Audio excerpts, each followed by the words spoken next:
Hello everybody, this is Liam the Lemony Bard, and today, Small Battlefield.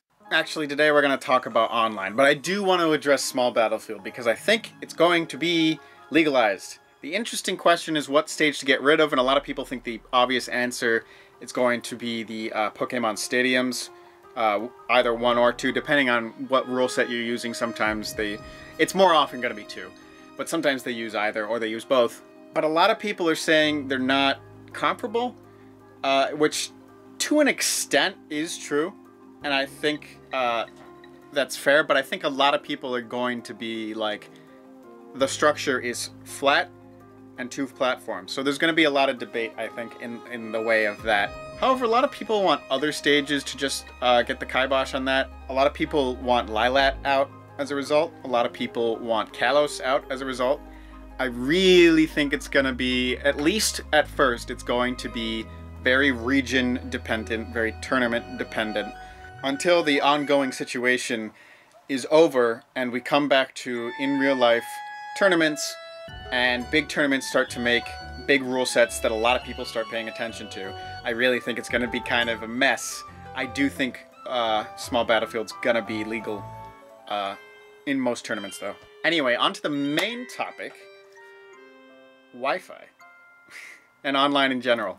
The question is, did online improve or did it not? Now, there's going to be a small fringe of people who say it actually got worse. I have seen that take. I disagree with that take.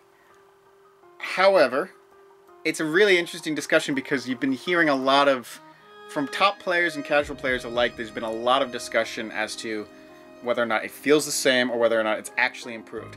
And obviously, in the patch notes, we got a note that's saying that they are going to make more changes, so it's definitely gonna get better if it hasn't improved at all yet, but that's the discussion that we're here for today. Now, I think a lot of these can come down to confirmation bias and placebo effect when it comes to believing that online has improved or just believing it hasn't improved. That's less of a case, obviously. There's going to be a lot less people who are like, online isn't better, that are affected by a sort of placebo effect, unless they're looking at other people's takes really early on and then being like, oh, this person's probably right, and then they have that kind of, confirmation bias there. Now, with that alone, it would seem to imply that online is not better. However, I think it is, and I'm going to explain why.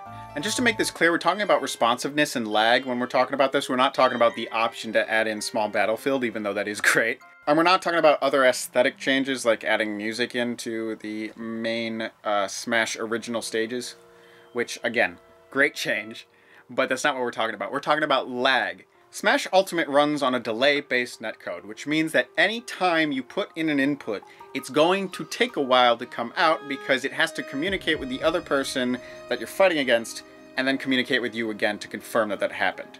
If we had a rollback netcode, it would predict what would happen on the other side, and then correct it if need be, in a way that 75% of the time would be unnoticeable. The other 25% would be like semi-noticeable.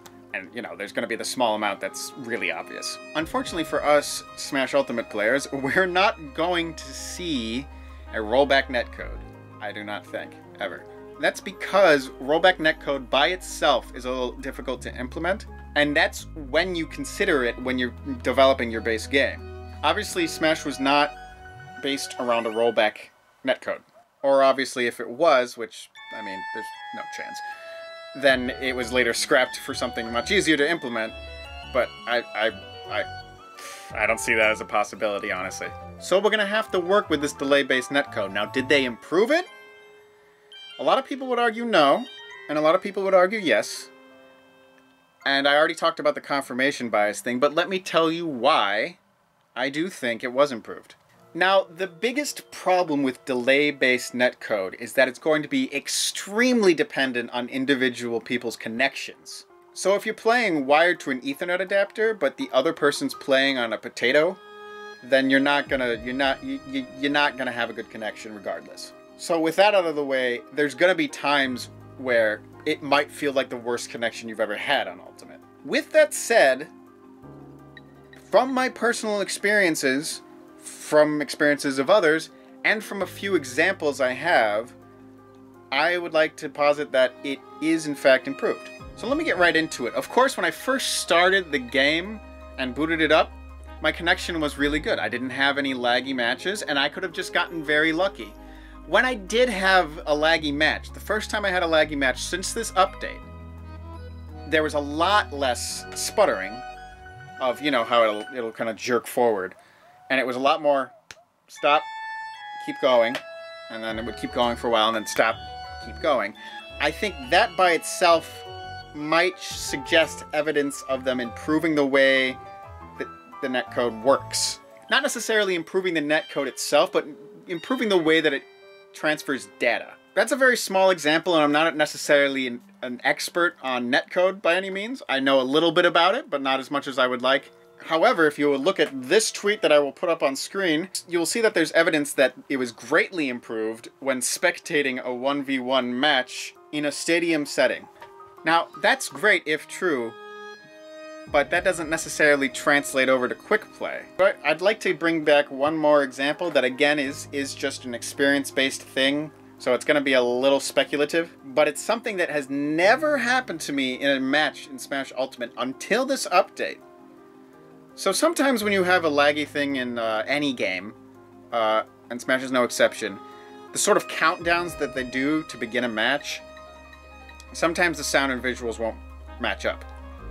In Smash's case, whenever that was the case before this update, I would always have a huge input delay and a lot of lag and a lot of delay here and there. It would guarantee that I would not have a good match.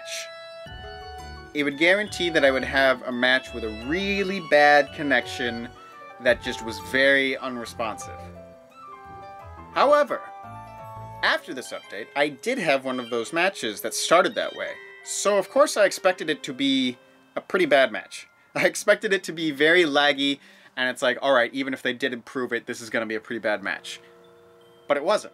It's something that happens often enough that I notice that it happens, and I know that it's going to be bad as a result, but it wasn't this time. It seemed like it corrected itself. There was a little bit of input delay for the very start, and then after that, it seems like all the inputs were about the average on the, on the average or better side of a connection. There was a little sputtering in that one, but it was a lot less than I normally would expect from a match that starts that way. This is not to say that people aren't going to experience bad matches online, and I'm not saying this as like a definitive, online was definitely fixed, you're out of your minds if you don't think it was, because a lot of people are going to probably run into some pretty bad connections regardless. And again, that is kind of the whole situation with delay-based netcode. And we're not probably going to get rollback netcode. I see that as an extremely unlikely scenario. And again, online very well might improve so that there's a lot less input delay. I actually don't think they necessarily decrease the amount of input delay.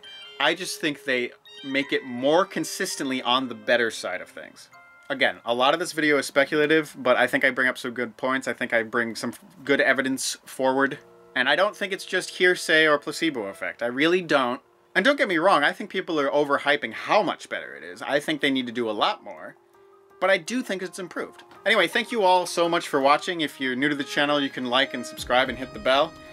If you like these videos, you can also go over to my main channel where I post original content such as music that I wrote. I'm going to try to be posting a video every Saturday at least, and when, classes start up again, that might change. And this week on Saturday, I'm going to have another episode of my Bug Fables Let's Play, and on Sunday, I'm actually going to have a Smash Ultimate compilation out that I think is going to be a lot better than the first one I posted, even though Meta Knight's my main, and this will be one of my secondaries.